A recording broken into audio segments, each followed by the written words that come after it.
Baik, bismillahirrahmanirrahim. Assalamualaikum warahmatullahi wabarakatuh.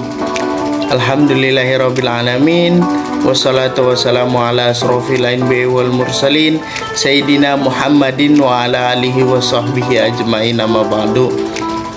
Baik, yang saya hormati yakni Bapak Irham Yuwanamu MAPD selaku dosen pengampu mata kuliah pendidikan agama Islam di sekolah dan madrasah. Perkenalkan, nama saya Nanda Firmansyah, kelas reguler A2 semester 5 Prodi PAI. Nah, di video kali ini saya melakukan mini riset atau penelitian kecil pada guru-guru agama yang ada di sekolah, baik tingkat SD, SMP maupun SMA. Saya juga melakukan mini riset ini dengan cara terjun langsung atau datang langsung ke sekolahannya dan mewawancarai guru agama tersebut. Baik, selanjutnya di sini ada kata pengantar. Tugas UAS mata kuliah pembelajaran agama Islam di sekolah atau madrasah yang diampu oleh Bapak dosen Bapak Irham Yuwanamu MAPD, yang dimana berkenaan dengan mini riset atau observasi tentang metode, kondisi pembelajaran, kurikulum, serta tema yang terkait dengan guru PAI dalam proses pembelajarannya. Yang dimana dengan adanya mini riset ini bertujuan agar mahasiswanya dapat mengetahui atau memahami metode atau cara mengajar serta paradigma atau cara pandang guru tersebut dalam proses mengajar. Baik, selanjutnya di sini ada metode penelitian atau penelitian mini riset ini saya lakukan dengan cara melakukan observasi atau wawancara yang saya lakukan di Sekolah Madrasah Sanawiyah MTS Al-Azhariyah 02 Sukatani kelas 11 pada hari Selasa tanggal 17 Januari 2023 dari pukul 10 sampai pukul 12 waktu Indonesia bagian barat. Baik, di sini hasil dari mini riset atau observasi saya. Di sini saya mewawancarai salah satu guru yang bernama Muhammad Rehan. Nah, beliau ini di sekolah itu mengajar BTQ atau wajah tulis Al-Quran pada kelas 11. Nah, bahan ajar yang digunakan itu ada buku paket dan Al-Quran atau juz amma. Nah, tema yang beliau ajarkan ini itu cara membaca makhraj yang benar, tartil serta tajwidnya. Nah, kurikulum di sekolah ini masih memakai kurikulum Kurtilas atau kurikulum 2013. Metode pembelajarannya itu ceramah, talqin, dan tugas mandiri.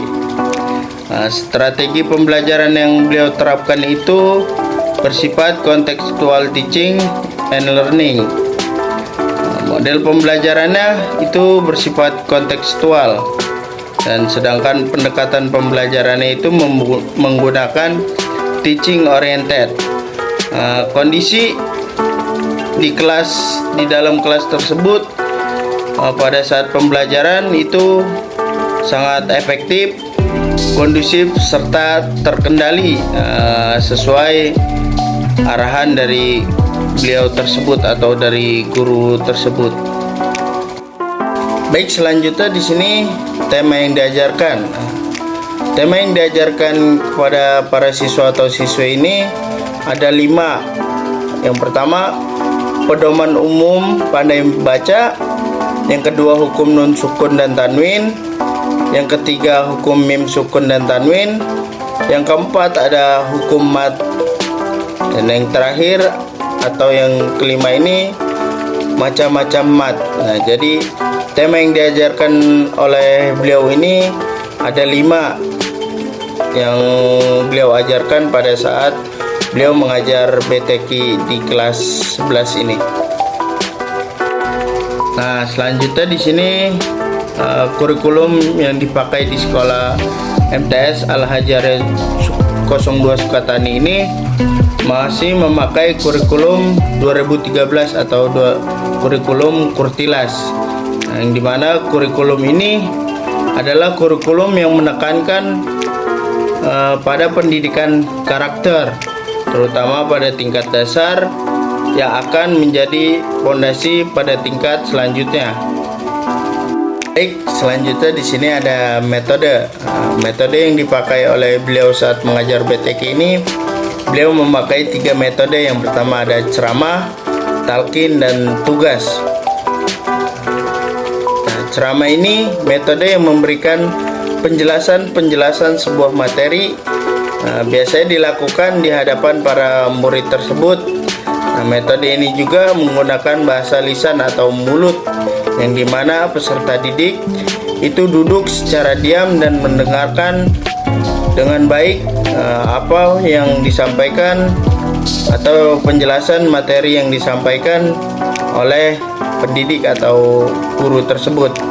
Nah, yang kedua di sini ada metode talqin, yang dimana metode talqin ini diterapkan dengan cara guru mendikte bacaan Al-Quran dan langsung diikuti oleh para murid tersebut. Dan jika bacaan murid sudah benar, maka murid tersebut diberi tugas oleh guru ini untuk menghafalkan bacaan tersebut dan menyetorkannya.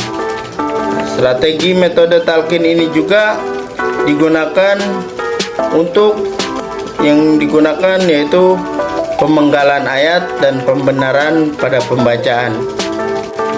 Nah, yang ketiga ini ada metode tugas, yang dimana metode tugas itu semacam pemberian tugas, yang dimaksudkan memberikan tugas-tugas kepada para siswa baik untuk di rumah maupun di sekolah, dengan mempertanggungjawabkan kepada guru untuk memberikan pekerjaan kepada siswa berupa soal-soal yang cukup untuk dijawab atau dikerjakan, yang selanjutnya akan diperiksa oleh guru tersebut. Nah, adapun strategi pembelajaran yang dipakainya ini bersifat contextual teaching and learning, yang dimana ini suatu strategi pembelajaran yang menekankan pada proses keterlibatan siswa secara penuh untuk menemukan atau mencari materi yang dipelajari dan menghubungkan situasi kehidupan nyata. Contohnya seperti siswa atau siswi itu mampu menyebutkan bentuk-bentuk makhraj huruf serta tajwid yang baik dan jelas sesuai tema yang diajarkan oleh guru tersebut. Di sini selanjutnya bisa kita lihat pada gambar di samping, yang dimana ini menggambarkan kondisi ruang kelas saat pembelajaran berlangsung. Nah, yang dimana anak-anak itu belajar dengan kondusif, efektif, serta terkendali sesuai arahan atau sesuai apa yang diperintahkan oleh gurunya. Baik, selanjutnya di sini ada pendekatan pembelajaran.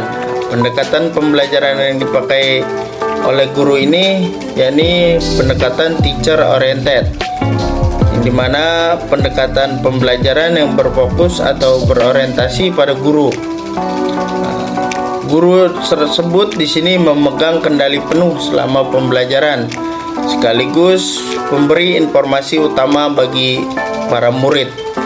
Nah, di sini ada beberapa ciri-ciri pendekatan teacher oriented. Namun saya mengambil salah satunya, yang dimana guru yang mengajar dan murid yang belajar. Nah, selanjutnya di sini komentar saya terhadap cara beliau mengajar atau strategi pembelajarannya itu bagaimana. Di sini saya berkomentar, menurut saya dari metode yang diajarkan oleh guru ini, maka dapat kita ketahui atau dapat saya ketahui bahwa paradigma guru tersebut sesuai dengan paradigma aliran behavioristik, yang mana memandang bahwa murid itu tidak mengetahui apa-apa sebelumnya. Pengalaman belajarlah atau lingkungan yang dapat merubah tingkah laku atau pemahaman murid tersebut. Menurut aliran behavioristik ini, belajar adalah interaksi antara stimulus dan respon.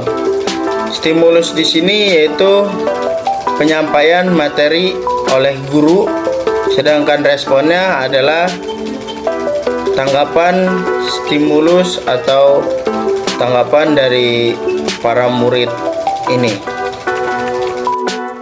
Selanjutnya ada kritik dan saran dari saya.